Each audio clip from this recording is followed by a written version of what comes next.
Besoin de vivre intensément l'élan que je goûte. C'est un vitaliste, quelqu'un qui croit que ce qui est plus important que toutes les doctrines, que toutes les sorties intellectuelles dont on est abreuvé, ce qui compte, c'est l'énergie vitale qu'un individu est capable de développer et d'incarner dans la création.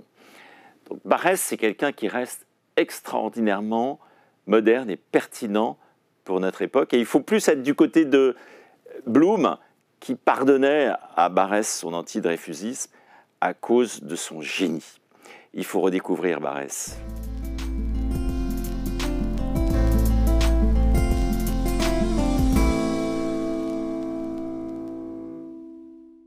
Renaud Dutreil, merci d'avoir accepté notre invitation. Vous êtes né en Savoie, à Chambéry, et vous êtes normalien, diplômé d'un doctorat en sociologie de l'art à l'EHESS, puis de l'ENA, et vous êtes sorti conseiller d'État de cette grande école disparue. Vous êtes entré au Parlement à l'âge de 34 ans. Vous êtes devenu député de la première circonscription de la Marne. Vous avez été ministre des PME, du commerce, de l'artisanat, des professions libérales sous la présidence de Chirac, de Jacques Chirac. On vous doit un ensemble de lois en faveur des PME, facilitant la création, le financement et la transmission d'entreprises. Emmanuel Macron, libéral comme vous, doit apprécier cet héritage.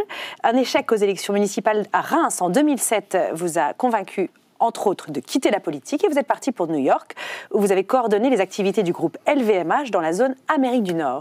Vous êtes marié, vous avez 4 enfants, et à présent, vous travaillez dans les affaires, la finance et dans 1000 autres choses. Vous êtes au bon balcon pour observer la France telle qu'elle va ou telle qu'elle ne va pas, et j'aimerais bien en parler avec vous. Est-ce que j'ai fait des grosses erreurs dans cette présentation succincte? Non, c'était très correct, très exact. Correct, j'ai entendu. Un questionnaire. Pourriez-vous décrire en 3 adjectifs l'enfance que vous avez eue, Renaud Dutreil? Une enfance heureuse et studieuse. Bon élève, travaillant énormément, et une enfance tournée vers la vie intellectuelle et la littérature. Mon meilleur compagnon quand j'étais enfant, c'était les livres. Et j'ai gardé cette habitude de voyager avec des livres, toujours.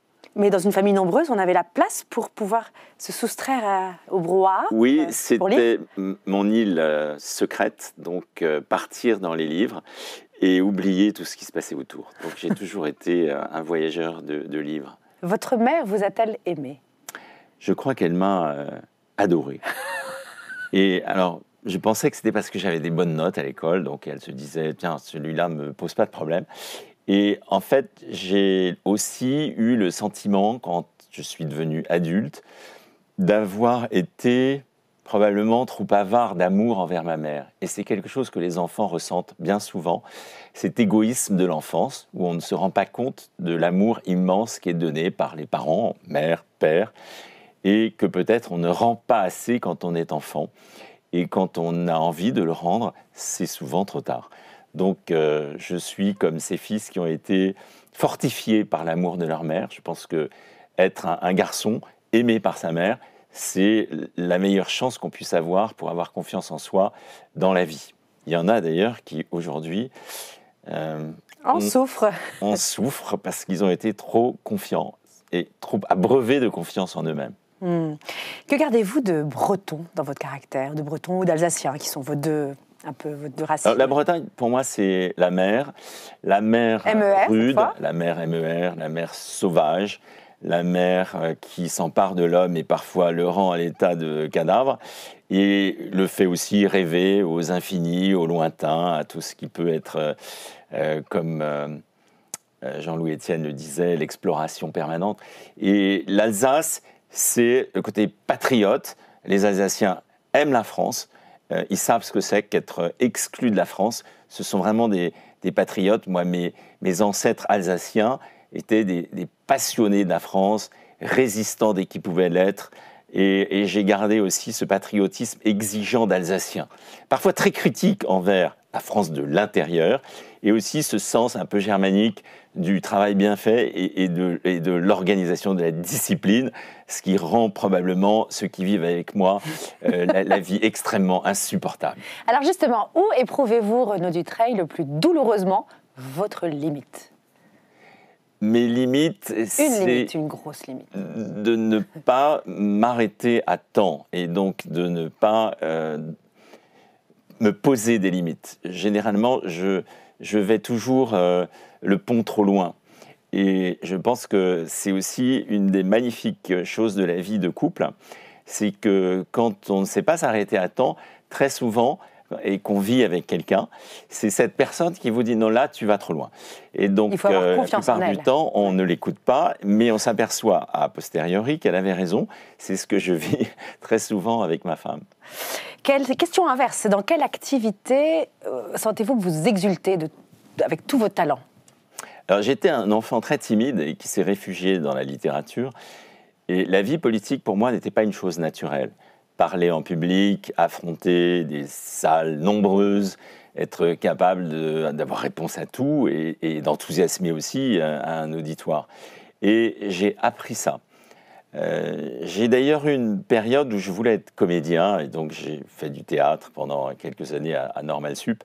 Et ça a été aussi une épreuve sur moi, de surmonter le trac, la timidité. Mais j'ai beaucoup aimé, j'ai trouvé beaucoup de bonheur à partager avec un public, ou aussi des gens qui posent des questions, qui répondent et qui ont leur avis, cette chaleur de discuter, de débattre ensemble. Une sorte de fièvre. La fièvre du débat, de l'échange. De ce qui fait que nous sommes des animaux sociaux et nous ne pouvons pas vivre dans la solitude, y compris la belle solitude de la littérature. Nous avons besoin d'échanger, de partager. Et cette chaleur qui naît de l'échange, elle est très précieuse. Et je me suis découvert un goût pour ça que je n'avais pas peut-être quand j'étais plus jeune. Alors le théâtre, Normal Sup, la littérature, ça vous fait beaucoup de points communs avec ce président de la République que nous avons, Emmanuel Macron. Alors si vous étiez vous-même, Renaud Dutreil, président sur le champ, sur quel domaine concentreriez-vous votre effort immédiat? Alors autrefois, quand on faisait du latin, on appelait l'école alma mater. Alma, nourricier, et mater, la mère. Donc l'école, c'est la mère nourricière d'un peuple, d'un pays, et pour le coup, l'école, c'est la alma mater de la France. Or, cette alma mater, aujourd'hui, est à terre, elle est gravement malade, et donc s'il y a quelque chose à faire, c'est de la remettre debout, de revenir à ce beau mot d'instituteur, qui veut dire mettre debout un esprit, et donc de reconstruire l'école de la République. C'est crédible, faisable C'est très difficile pour les hommes politiques ou les femmes politiques qui vivent dans l'instantané, qui ont un horizon à très court terme. Parce que, comme en agriculture, quand on sème en matière d'éducation, on récolte 20 ans après. C'est un temps extrêmement long. C'est comme les grandes forêts où on sème des arbres et ils vont mettre peut-être 100 ans avant de devenir un mât de bateau. Donc il faut une énorme patience et la démocratie d'aujourd'hui, extrêmement rapide, extrêmement exigeante et capricieuse, ne permet pas d'avoir ce temps-là. Donc il faut des hommes politiques ou des femmes politiques qui ont la capacité à se sacrifier dans le court terme pour reconstruire cet édifice qu'on appelle l'école et qui lui produira des effets, des fruits dans 20 ans. Quel homme politique aujourd'hui voyez-vous avec cette vision ? Aucun. Aucun. Non, je ne vois personne aujourd'hui capable de redresser notre pays, ce qui évidemment nourrit un certain pessimisme de ma part. Je suis très inquiet pour mon pays. J'ai fait de la politique, j'ai aimé ça, j'aime la France. Moins les Français que la France d'ailleurs, c'est probablement un des défauts que j'ai eu quand j'ai fait de la politique. Je mets la France au-dessus des Français et je trouve qu'en tant que peuple, les Français ont aussi leur part de responsabilité dans ce que la France est en train de devenir. Donc il faut être exigeant envers les élites, et c'est tout à fait normal dans une démocratie, mais il faut être aussi exigeant envers le peuple français, qui a des devoirs et qui doit aujourd'hui les connaître et les respecter. Donc je suis très inquiet parce que je ne vois pas de personnalité qui soit capable de courage. Le courage est une vertu. Chez les Romains, c'était la vertu essentielle. Suprême. Et dans la démocratie moderne, c'est la dernière des vertus. Alors, voyons voir si vous en avez. Venez avec moi.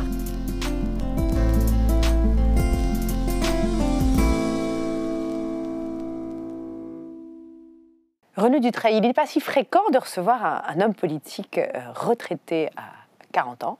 Vous êtes au bon balcon pour observer la machine d'État. Vous vous avez une liberté de parole. J'aimerais qu'on fasse un exercice ensemble, si vous êtes d'accord, un exercice de politique fiction.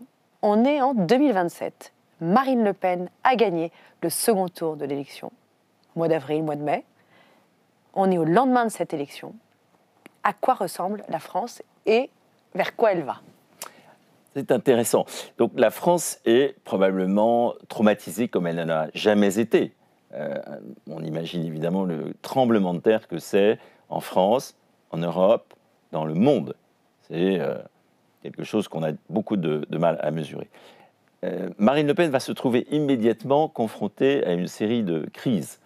Une crise sociale, parce qu'on peut imaginer que le camp qui a perdu voudra prendre sa revanche dans la rue. Immédiatement, oui. Et nous sommes dans un pays où la démocratie n'est plus respectée, ce qui veut dire que l'insurrection, la protestation contre le pouvoir établi régulièrement élu, est inscrite maintenant dans les habitudes. Donc la rue deviendra la première scène d'agitation sociale. Deuxièmement, il y aura une crise européenne, puisque les positions de Marine Le Pen, évidemment, ne sont pas celles qui permettent à la France de s'insérer dans le système européen. Donc il faudra régler cette crise. Il y aura une crise internationale. On imagine bien que la position de Marine Le Pen sur un conflit comme celui qui oppose la Russie et l'Ukraine devra également être traitée. Ça va poser d'énormes problèmes, notamment dans le camp occidental. Et puis, il y aura probablement une crise économique, parce que Marine Le Pen est très éloignée de la vie économique française. Elle l'est toujours, comme elle l'était il y a 10 ans. Probablement mal. Et elle a fait des progrès. Elle voulait sortir de l'euro, maintenant elle change un peu d'avis. Donc la grande question, c'est est-ce qu'avant son élection, puisque nous sommes en 2027, est-ce qu'avant son élection, Marine Le Pen a adapté son programme économique ? Est-ce qu'elle en a fait un programme économique réaliste ? Ou bien est-ce qu'elle a décidé d'être l'apprenti sorcier de la politique économique française ? Ça, on ne le sait pas. Moi, mon pari, c'est que la raison sur ce sujet-là s'imposera au Rassemblement national et que le programme économique sera probablement beaucoup plus modéré qu'il ne l'est aujourd'hui quand on regarde les écrits du RN. On peut d'ailleurs imaginer que ce qui s'est passé en Italie pourrait se passer également en France vis-à-vis de l'Europe et du champ économique. Restons dans l'Hexagone. Quel gouvernement elle forme ? Elle a une majorité au Parlement qui va dépendre de sa majorité. Si elle a une majorité relative, elle sera obligée de trouver des alliés, ou bien on aura immédiatement une crise politique, ce qui n'est pas impossible. Si elle a la majorité absolue, et on peut imaginer que s'il y a eu assez de Français pour l'élire au deuxième tour, il y aura une majorité à l'Assemblée nationale, parce qu'il y aura nécessairement une espèce de volonté d'essayer cette solution qui ne l'a jamais été. Donc elle aura une majorité absolue, et dans ce cas-là, elle devra choisir un Premier ministre. Peut-être Bardella. Donc on aura un tandem. Dans son camp, vous ne pensez pas qu'elle va devoir... Oui, majorité absolue, elle n'a pas besoin de faire de concessions à la droite, mais sinon, imaginez qu'elle ait besoin de composer une coalition et qu'elle ait besoin de donner des gages. Quel genre de figure politique à droite, dans la droite modérée, pourrait... Je pense que les personnalités politiques qui viennent d'un parti très minoritaire, qui s'est battu contre tous, ces personnalités-là veulent avoir à leur côté quelqu'un qui leur ressemble, qui est un compagnon de route. Donc son premier ministre sera, à mon avis, Bardella. Donc on imagine ce tandem très étonnant. Une femme qui est une routière de la vie politique française, succédant à un vieux routier de la politique française, n'ayant jamais pu accéder à l'Élysée. Et puis ce jeune homme très inconnu, et qui a une trajectoire assez incroyable, et qui vient du peuple. On sent qu'il y a une fibre populaire très forte chez ce garçon. Donc ce tandem va devoir gérer un nombre incalculable de problèmes, avec très peu d'expérience, et autour d'eux, des gens extrêmement inexpérimentés. Donc ce sera probablement le plus grand défi politique qu'on puisse imaginer avoir en France. Ça nous renverra probablement à ce qui s'est passé en 1981, lorsque Mitterrand est arrivé au pouvoir, après des décennies de pouvoir de droite, et qu'il a dû découvrir ce qu'était l'exercice du pouvoir. Donc il faut s'attendre à une France secouée comme elle ne l'a jamais été. On est en 2000, maintenant, on est vers Noël 2027. Les institutions tournent. Normalement, vous êtes conseiller d'État. Vous avez quand même un regard sur comment l'administration française est une espèce de grande machine bien huilée. Est-ce que vous pensez que ça tourne toujours et est-ce que l'État profond est docile avec le nouveau pouvoir? Il sera certainement docile dans les apparences. En revanche, il se mettra en travers de la route dès lors qu'il a le sentiment qu'il est le gardien d'une sorte de permanence française. Ce qui va se passer. Donc, alors, comment ça va... Et donc, on aura des difficultés, alors, si on se met à la place de ceux qui gouvernent, du côté de l'appareil judiciaire, puisque c'est un pouvoir qui se considère comme à part de l'exécutif et du législatif, donc il peut tout à fait se mettre lui aussi en travers de la route de l'exécutif.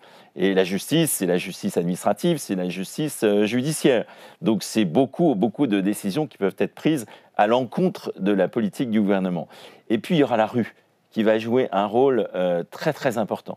Il n'est pas impossible que la gauche essaye de recréer la fièvre des années 30. C'est-à-dire qu'aille chercher dans la rue la revanche des urnes, avec donc des affrontements, avec des factions, avec tous les samedis peut-être des centaines de milliers de manifestants, avec une sorte de climat d'impossible gouvernement. Ça, c'est un des scénarios qu'on peut envisager, c'est que l'expérience Le Pen ne dure pas, ou qu'elle dure quelques mois, une année, 2 années, et que, harassée par cette incapacité à gouverner, Marine Le Pen décide de démissionner. C'est un scénario possible. Et dans ce cas-là, on se retrouve avec une nouvelle élection présidentielle. On est en 2031. On est peut-être même en 2028 ou 2029. Ah oui, très près de l'élection. Avant la fin des décennies.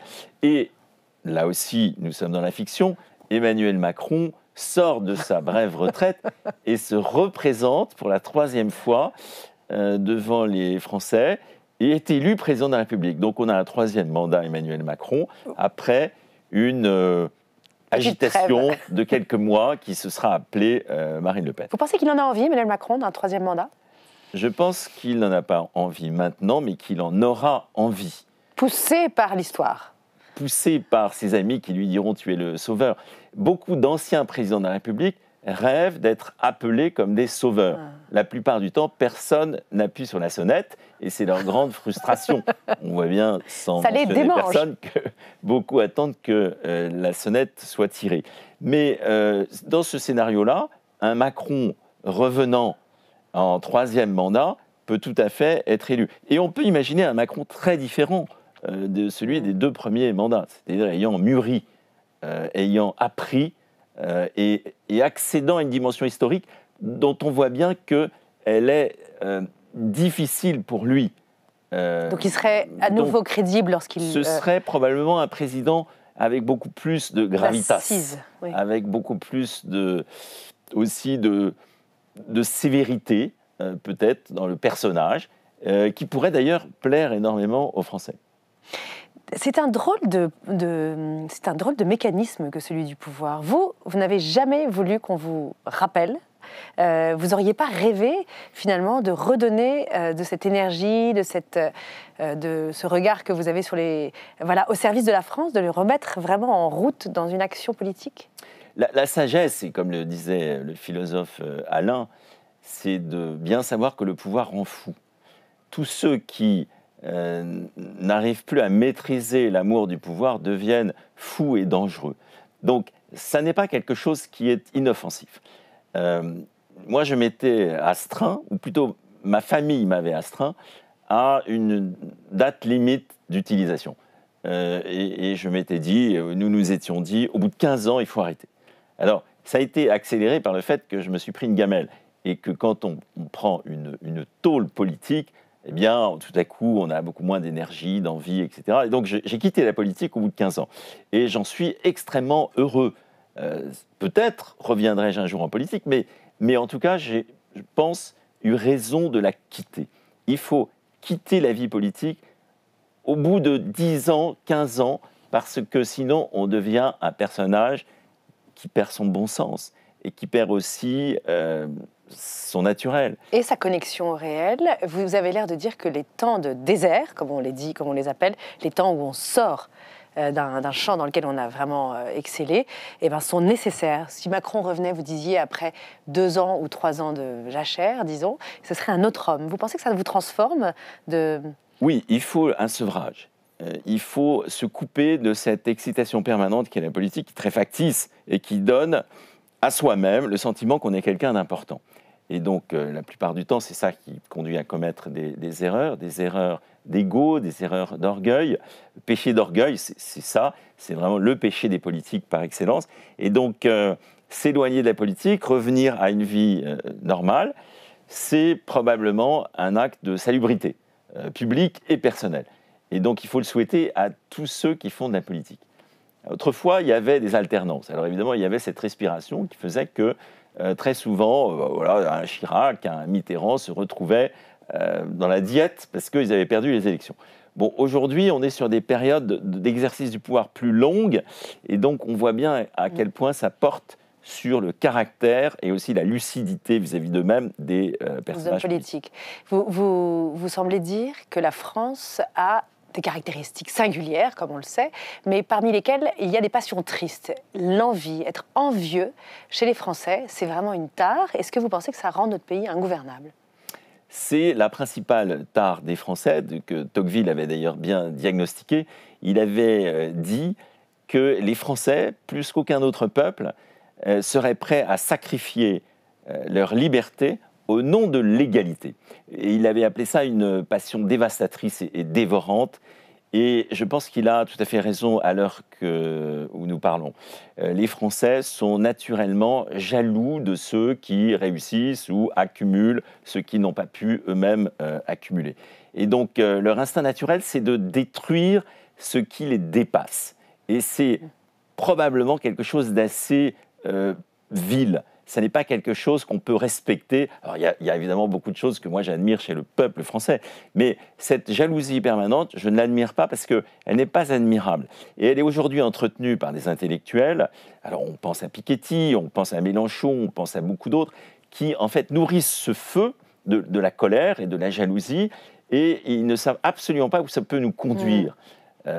Mona Ozouf, une historienne de la Révolution française, constatait que la violence avait envahi le langage quelques années avant 1789, comme une sorte d'anticipation de la terreur et de la violence physique, où on coupait des têtes et le sang était versé. Et elle disait, je constate la même chose, c'était au moment des Gilets jaunes, elle disait, je constate la même chose dans le vocabulaire des Français de notre époque. On dit le trucider. Fait que le corps, le langage de destruction du corps a envahi en fait le langage quotidien. Et donc cette violence verbale, son débouché naturel, c'est la violence physique contre les biens, ça on l'a déjà vu, mais après contre les personnes. Donc nous sommes à une époque où il faut se méfier de la bête qui sommeille au sein de chacun d'entre nous et qui est violente et parfois destructrice. Vous nous pronostiquez une espèce de chaos généralisé, une révolution, et finalement l'histoire est cyclique, comme le disait très bien Tocqueville aussi.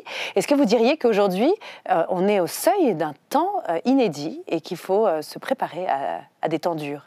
Alors, la France vit souvent des crises très violentes. Il y a des peuples qui sont sages, et ce sont souvent les peuples où le niveau d'instruction générale est assez élevé. Donc on revient à l'histoire de l'école. Plus le niveau d'instruction est élevé, plus la démocratie a du sens. Bon, dans les démocraties où le niveau d'éducation est relativement faible, les passions l'emportent sur la raison. Et donc aujourd'hui, on a de très bons professionnels de la manipulation des passions et qui savent en fait générer des émotions très fortes chez les électeurs. Ces émotions peuvent très bien conduire à des destructions, à de la violence. Et donc nous sommes effectivement aujourd'hui confrontés à un risque extrêmement fort de violence. Je pense que ce qui frappe d'ailleurs les Français dans le conflit qui se déroule en Palestine, c'est de voir un territoire encore plus petit que la France, mais où la haine est devenue la règle. Et la haine qui va jusqu'à des abominations en termes de violence physique. Donc, l'apartheid aussi. Je pense que ça, les Français se disent, on pourrait tout à fait l'avoir en France. Ce n'est pas quelque chose d'impossible. Et donc, évidemment, il faut souhaiter que le bon sens l'emporte. Mais le bon sens, c'est le fruit du travail et de l'éducation. Or, nous sommes dans une société où les gens travaillent moins, voire parfois pas du tout, et où le niveau éducatif est en train de régresser. Donc, ce qu'on appelle le bon sens populaire, hein, qui n'est pas forcément le fruit d'études approfondies, est en train de disparaître. Et ça, c'est très inquiétant. Quelqu'un qui travaille, il est conduit à un certain bon sens. Quand vous êtes ébéniste et que vous avez la résistance du bois et que vous devez manipuler des outils, vous sortez de votre atelier, un certain bon sens. C'est pareil quand on est boulanger. Bon, si les gens ne travaillent plus, ils sont manipulés de plus en plus par les émotions, les passions, et là, on ne sait plus à quel individu on a affaire. Merci Renaud Dutreil d'avoir participé à cet exercice de